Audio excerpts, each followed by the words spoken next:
Hello YouTubers, welcome back to my channel. Today I'm going to make a quick video of just what the plumbing. I have a plumber coming tomorrow to install a laundry and dryer. Well, he's just going to do the plumbing for the actual washing machine, right? So I just wanted to make a quick video of the before and after. So this will be part one of just kind of that before. I was thinking of, whether I could actually do it myself. So, I thought, it can't be that hard, right?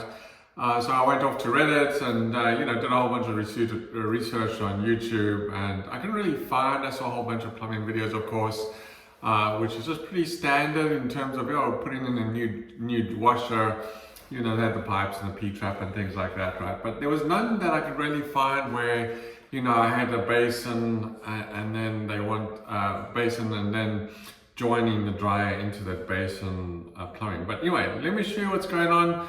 This is just kind of to show you what the before is, kind of the ideas that I think the plumber will probably do, but it'll probably be completely different to what it actually ends up doing. So we'll see how he does. He kind of came in and, before I had the wall taken down, I made a video of removing the wall so I could get to the plumbing. He didn't even see all the pipes and stuff, so I did actually send him a picture, but I didn't get any sort of feedback from that. But hopefully he saw the picture, and tomorrow he's going to come and do the plumbing, and we'll see what he does, right? So anyway, let me show you what's going on, and then we'll see in part two of the video whether, what he actually ended up doing, right? So let me first show you the actual bathroom. So this is the bathroom on the other side of the wall. I just kind of want to show you the basin. So, it's typical basin. There's your P-trap right at the bottom here. Just kind of notice you got and the reason why I say you should notice is you've got the two taps here, the hot and water cold, and the P-trap is just below that. And you'll see when we go on the other side of the wall where that is and why that might be important. Anyway, let's head on to the other side. Like I said, I made a video of ripping this wall out, and so this is our kind of plumbing here. Let me see if I can just change the angle a little bit there. So if you look here, we have, and I mentioned the P-trap. So the P-trap, there's a hot water line, there's a cold water, and then the P-trap is just below here. So this is the actual, it's a 1.5 inch pipe there. And the P-trap's underneath, comes up and feeds into that line, and then goes over this side, and over this side, goes over this side, and there's the drain that kind of goes into the floor there. And so that's a 2-inch drain that goes into the floor, which is kind of good that it's 2 inch up to that point. And then this is the vent, so there's another 1.5 inch pipe that goes up to the vent. So the question is, can we tie into this vent? Can we tie into this drain? I assume we can because the plumber says we can. So it's going to be interesting to see what we can actually do here and what he ends up actually doing. So in my mind, what I'm going to do is I want to put a laundry box somewhere here. It doesn't actually have to be that high up. We'll see what he recommends. I'm going to think that he's going to want me to cut that wall down, or he'll cut a box or a hole in that, and we'll strap sort of a laundry box there. And then he's going to have some sort of pipe that's going to feed into this bottom line here.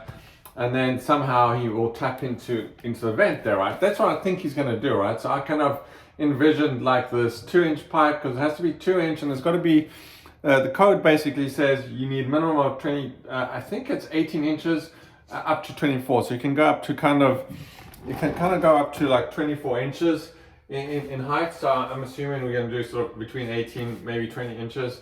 That kind of, either there's going to be a P-trap, yeah, and then a line that kind of feeds in. So once it gets through, the P-trap goes in. We may have to upgrade this pipe here to a 2-inch. I mean, maybe he's going to cut this off. We don't really need the code kind of calls for a 2-inch there. So at some point, wherever he's going to feed into this line, there'll be a 2-inch. I think he's still, if I listened to some of the videos and I read online, you still need sort of 4 inches, up to 4 inches. Before, when the P-trap hits this line, you still need 4 inches between that and the vent to keep it to code, right? So it's going to be interesting to see what he ends up doing and how he does it. I have no idea what he's going to do. I'll make a video afterwards. I kind of just wanted to show you the before and after, You know, right now we just got this one basin that's kind of hitting here, going down. I don't think, you know, this is a shower. This is a shower behind this wall here. And I think maybe the shower might be using this as a vent as well. I don't know if it's got its own vent. I assume it's kind of tied into that, and there's probably a P-trap under the shower, and then it probably vents into this somehow, right? Assuming that this pipe is not always filled with water, right? Because obviously if the basin's draining there, it's not going to be able to vent. But I guess the assumption is you're either using the basin or the shower and not both at the same time, right? So my guess is he's going to put a pipe down here. He's going to maybe cut a hole in here. He's going to tie into the vent somehow at that angle. And then, you know, you'll be able to vent up there. That's what I would do. I'd have a pipe, a P-trap, and then maybe, you know, tie into it from at that height. Or what you could do is you could sort of somehow cut this. The problem is if you go lower, like if we had the P-trap, at the bottom, just like this guy, you had the P-trap here, how do you join this guy into the drain, right? Do we need a second line? And maybe that's what he'll do. Somehow we'll put the pipe that'll come through here, create another P-trap, and then maybe all he's going to do is he's just going to leave this line intact. He's not even going to touch it, maybe. And then maybe over here, he's gonna create a second line, like a second pipe into there possibly, or maybe he's just going to feed into this pipe. So it's going to be interesting to see what he's going to do at the end of the day, right? So I thought I could just go to on Reddit, and you know, I went into the plumbing Reddit group. I drew this little diagram with my kind of idea, and just not knowing anything about plumbing, thinking, you know what, we can just tie in here somehow. How do I do it, right? And then everybody in the Reddit plumbing group says, no, go hire a plumber because, you know, you don't know what you're doing, which is true. But the whole idea is for somebody in the plumbing group to kind of have some basic understanding of plumbing and how can I tie in. Like, nobody there was really willing to help me or guide me and say, hey, you got to do this and cut this hole here, and I'll take that pipe out and replace it with a 2-inch and put a P-trap here. So nobody was really either knew how to do it or just wasn't willing to educate me, right? So anyway, so I ended up hiring a plumber, which I should have done anyway, because, you know, if you're dealing with water, you don't want to do something wrong and then, you know, it floods and then you got a $10,000 problem on your hand, right? So anyway, so it'll be interesting to see. So that's the video for today. Thanks for watching. You know, just let me know in the comment section if you do happen to see this video before the other one. But yeah, we'll take a look at part 2. We'll see what the plumber ends up doing, hopefully tomorrow. And then, you know, I can get my washer in there. So eventually I can rent out the suite, you know, once I get the electric part done. So I'm going to do the plumbing first, and then, you know, I've got this electrician that's going to come in. He's going to run some power to the dryer, and then at some point, once both those jobs are done, I'm going to reclose up the wall. And then I've got to figure out where I'm going to actually put the vent for the actual dryer. Well, let me show you what I'm thinking. If you guys are still watching, thanks for keeping on watching the video. So anyway, this is the dryer, the washing machine that I got this off Craigslist. So I don't even know if it works yet. Once I've got power and water, then I can actually see. But my thinking here is I'm going to be able to put a vent here somewhere. I'll put a hole in here. There's stucco on the outside. I'll put a vent through there. It's not going to look too pretty, but you know, I can't. Unfortunately, on this side, we've got the window. Behind here is the foundation, which is solid concrete, so I can't actually go through there easily.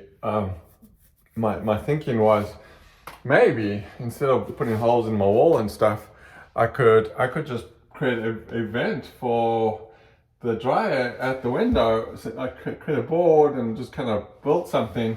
When you need to vent, you just open up the window and let it vent outside the window, right? So that's definitely still an option. It's kind of tacky. You know, what if the tenant forgets to open up the window or doesn't want to, and it's raining, and then the rain's hitting the board and we get water inside. So I thought, okay, you know, that's a temporary solution. That's probably not bad, but it's probably not going to be a great long-term solution. So I guess I'm going to have to go through the wall here at some point, and see if I can put a vent on the outside there, and then, you know, it's properly waterproofed, right? So anyway, stay tuned if you're interested. Thank you for watching my channel. It's a new channel. I appreciate it if you hit the like button and subscribe, so we can get the channel going and these videos seen by more of an audience. And you know, I have some links, Amazon links in some of the other videos. If you're looking for something and you watch some of the other videos, please do click the links. It'll help me out a lot, and I'll get more exposure to the channel. So thanks again, enjoy, and let me know if you have any comments, and yeah, feel free to comment, it always helps the videos.